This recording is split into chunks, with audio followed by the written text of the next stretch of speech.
Hi. Okay, so I'm just gonna put this out there. I love Disney. No, like, legit. Disney is one of those things where I watch when I'm having a bad day, and it definitely brings back really good childhood memories for me. But the thing is, I am well aware that Disney is quite problematic in a lot of ways, and as a feminist, especially a feminist on the internet, I get a lot of backlash for pointing out what is wrong with Disney. So here we go. Top 5 illogical counter-arguments people make when feminists find flaws in Disney movies. Number 5. These stories are based on traditional fairy tales, so you shouldn't try to apply modern values to them. Okay, basically this argument says these stories are traditional fairy tales, and it's all about traditional values and old-timey shit, and since they teach us about the immortal concepts of love and self-discovery, you really cannot apply any modern feminist leanings to them just because they have so much other good points that are so traditional.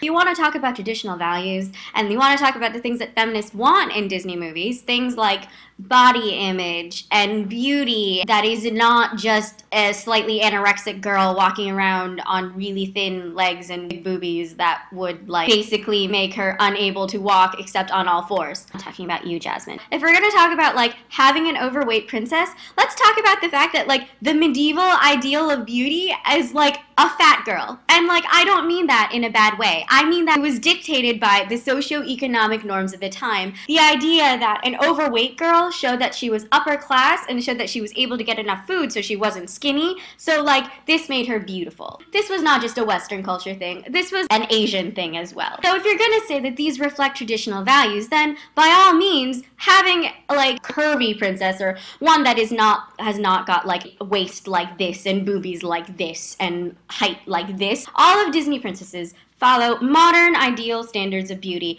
and modern heteronormative standards. Or like queer people, like homosexuality, while it was not really defined or named as homosexuality until the 1800s, the practice of like dudes boning dudes and chicks boning chicks has been around since ancient Greek. You can look it up. These are not traditional values. These are just things that we want stories to really have. And if you look at like the original fairy tales behind things, they are quite gruesome.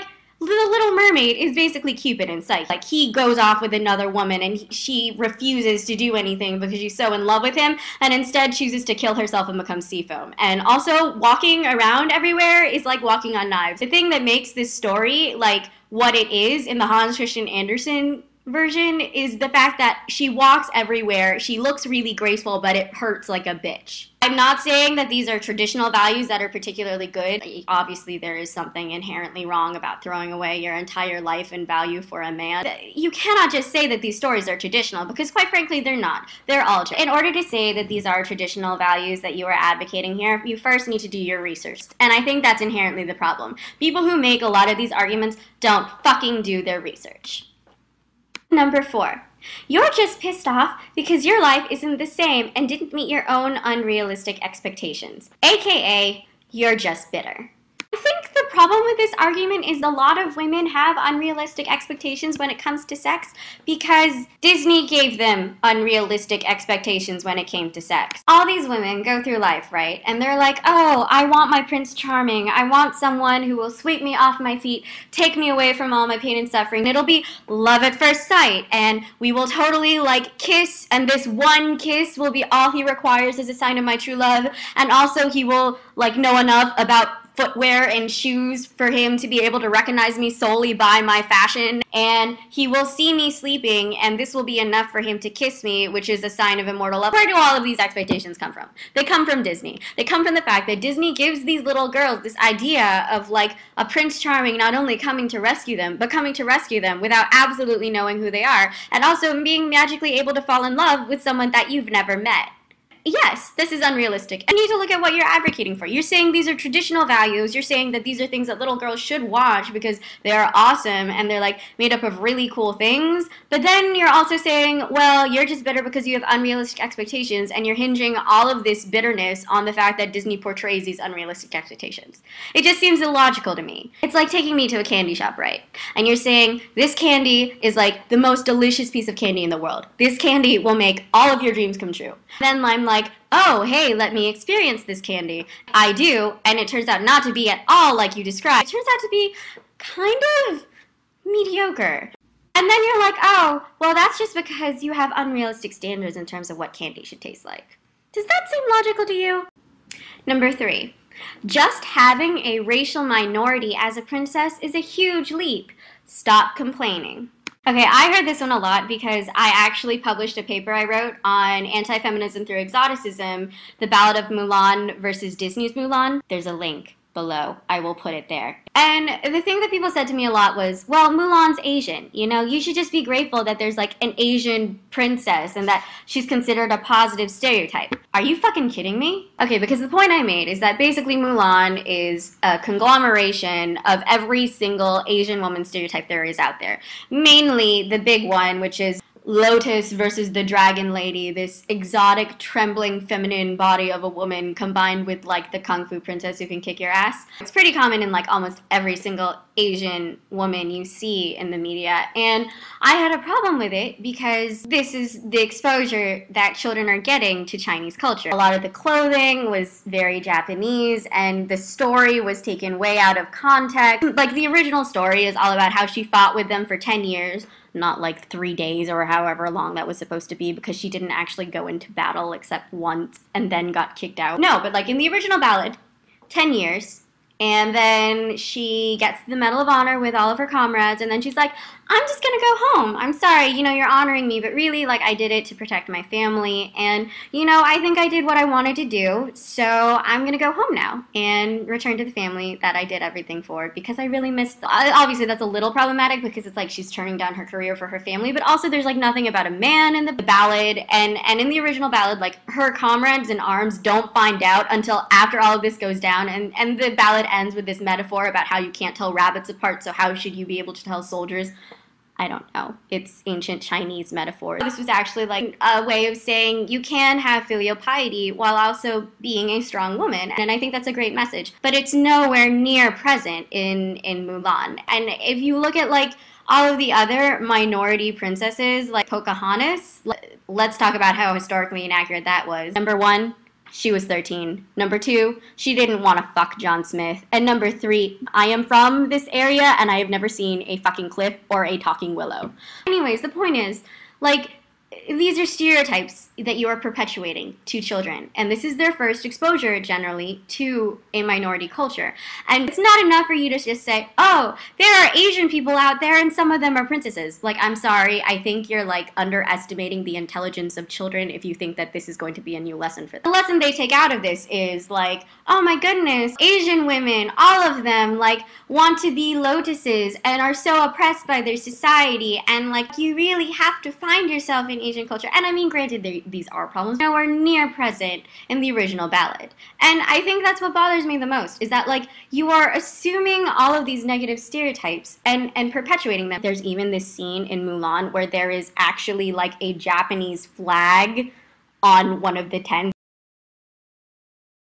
because clearly the movie was trying to depict, you know, Japanese culture and Chinese culture being the same thing. If you're gonna do something like this, and you're gonna claim that it's groundbreaking, you should make these princesses stand for something that they actually stood for. And what is that gonna teach, like, all the other kids who think, like, oh my goodness, like, I wanna be like Mulan in the movie where I wanna find my Prince Charming instead of, you know, being an active member in an army, because that's for boys. You see where my problem is here? Great, let's move on. Number 2, Disney princesses take charge of their life. They are feminist. I'd like to agree with you, but as an intelligent human being, I just can't. If you take the basic formula of a Disney movie, there is girl. Girl meets oppression by society. Girl rebels against oppression and then marries her Prince Charming. But the only reason why she rebels against oppression is because of a man. Take The Little Mermaid. What society was she running from? She was running away from merman culture. Not because of like any other reason other than it's different and I saw this one guy once for like 10 seconds and fell madly in love with him. Take Jasmine. I want to get out of this palace and be seen as a viable human being. The only way I can do that is fall in love with a street rat directly against my daddy's orders. Pocahontas. I am a princess and considered a valuable person in society, and yet I am going to protect this white man and fall in love with him and go against all of my orders and, in fact, you know, the greater health of my people. Do you see the trend here? Just because these princesses make a choice and take charge of their life doesn't make them positive role models. In fact, their reasons matter. What would make them feminist is if they were taking a position independent of any consideration of anything that society would tell them or any codependency on a man or a male figure that they may have. Okay, if Pocahontas had decided to rescue, like, the white settlers because she thought, oh, these men might be valuable political allies and maybe we could have an intelligent conversation with them and exchange cultural ideas, that would be one thing. But instead it was, I fell in love with him magically because of some Native American voodoo crap that Disney decided to make up, and now we can talk, and guess what? We're in love after 2 days. That's not feminist. You know what that is? That is a Disney princess making, like, a decision which a sassy gay friend should have definitely warned her against. And that's the basic problem, right? That, like, just saying that they're independent women isn't enough, because they're not independent women. Like, essentially, they're still dependent on a man. They're not taking charge. They are letting their lives be dictated by someone else that they barely know, who has a penis, which is not feminism, just so you know. Reason number 1. You are just bent on ruining Disney for me.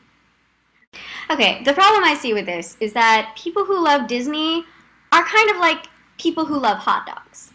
When you have a hot dog, you don't want to know what's in the hot dog. Otherwise, this will ruin it for you. And they're the people who, like, get really angry when you tell them that actually 100% all beef hot dog just means that they used cow anuses instead of pork anuses in making the mechanically separated meat or whatever it is how they make hot dogs. So anyways, when you think about it later, you think, well, do I want to make this informed choice about what I'm consuming, or do I just want to blindly consume it until it ends up hurting me in some ways?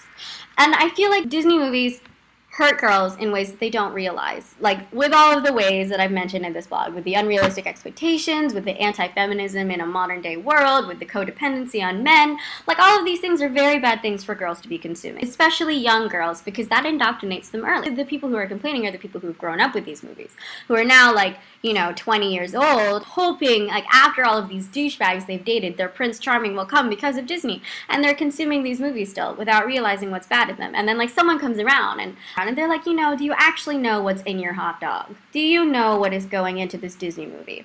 And when we mention it, they get really angry because it ruins a childhood experience for them. It ruins their hot dog. Sure, maybe it ruins your hot dog. Wouldn't you just like something that you know what's in it instead? Versus a hot dog, which is full of preservatives which you can't pronounce, and bits and pieces of the animal which you didn't think were edible. Or would you rather wallow in hatred and hot dogs? Does that make sense? My point is, you shouldn't get angry at the messenger. Because in getting angry and in saying that they're ruining it for you, maybe you should think about, like, what they're saying versus what you've just lost. And you're contributing to this idea, right, with, like, Adam and Eve and the tree of knowledge and how, like, ignorance is bliss and all that. Like, isn't that a little silly?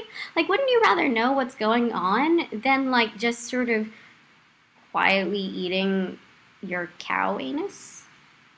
Like, try and find the good bits and disregard the rest. It's like, treat a Disney movie the way you would treat a bag of Bertie Bott's every flavored beans. There are going to be bad, disgusting, horrible flavors. Wasn't there like a snot flavor and a vomit flavor? And there are going to be really amazing, delicious, unusual flavors like butterscotch toffee and buttered popcorn, which everyone says is weird, but then when you actually have a bunch of them, you're like, holy crap, this is delicious.